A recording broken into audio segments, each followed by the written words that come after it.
जय श्री कृष्ण। श्रीमद् भगवत गीता अध्याय 1 श्लोक 2।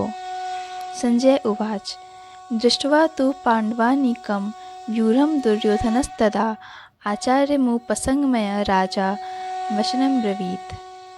संजय ने कहा, हे राजन, पांडु पुत्रों द्वारा सेना की व्यूह रचना देखकर राजा दुर्योधन अपने गुरु के पास गया और उसने ये शब्द कहे। अर्थात धृतराष्ट्र जन्म से अंधा था, दुर्भाग्यवश वह आध्यात्मिक दृष्टि से भी वंचित था।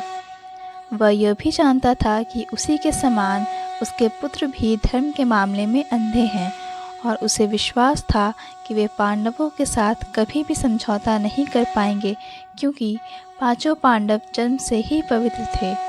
फिर भी उसे तीर्थ स्थान के प्रभाव के विषय में संदेह था। इसलिए संजय युद्ध भूमि की स्थिति के विषय में उसके प्रश्न के मंतव्य को समझ गया, अतः वह निराश राजा को प्रोत्साहित करना चाह रहा था। उसे विश्वास दिलाया कि उसके पुत्र पवित्र स्थान के प्रभाव में आकर किसी प्रकार का समझौता करने नहीं जा रहे हैं। उसने राजा को बताया कि उसका पुत्र दुर्योधन पांडवों की सेना को देखकर तुरंत अपने सेनापति द्रोणाचार्य को वास्तविक स्थिति से अवगत कराने गया। यद्यपि दुर्योधन को राजा कहकर संबोधित किया गया है, तो भी स्थिति की गंभीरता के कारण उसे सेनापति के पास जाना पड़ा। अतएव दुर्योधन राजनीतिज्ञ बनने के लिए सर्वथा उपयुक्त था। किंतु जब उसने पांडवों की व्यूह रचना देखी तो उसका यह कूटनीतिक व्यवहार उसके भय को छिपा न पाया। श्लोक 3।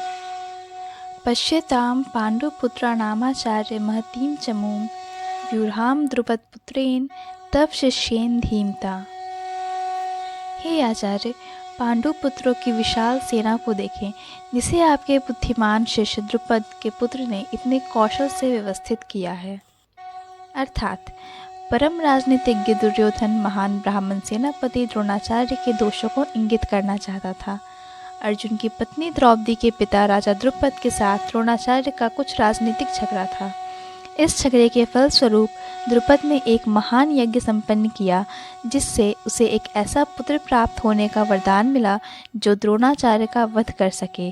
द्रोणाचार्य इसे भली भांति जानता था, किंतु जब द्रुपद का पुत्र धृष्टद्युम्न युद्ध शिक्षा के लिए उसको सौंपा गया तो द्रोणाचार्य को उसे अपने सारे सैनिक रहस्य प्रदान करने में कोई झिझक नहीं हुई। अब धृष्टद्युम्न कुरुक्षेत्र की युद्ध भूमि में पांडवों का पक्ष ले रहा था और उसने द्रोणाचार्य से जो कला सीखी थी, उसी के आधार पर उसने यह व्यूह रचना की थी। दुर्योधन ने द्रोणाचार्य की इस दुर्बलता की ओर इंगित किया, जिससे वह युद्ध में सजग रहे और समझौता ना करें। इसके द्वारा वह द्रोणाचार्य को यह भी बताना चाह रहा था कि कहीं वह अपने प्रिय शिष्य पांडवों के प्रति युद्ध में उदारता न दिखा बैठे। विशेष रूप से अर्जुन उनका अत्यंत प्रिय एवं तेजस्वी शिष्य था। दुर्योधन ने यह भी चेतावनी दी कि युद्ध में इस प्रकार की उदारता से हार हो सकती है। जय श्री कृष्ण।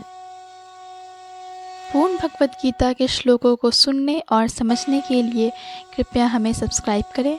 वीडियो पसंद आया हो तो लाइक और शेयर करें।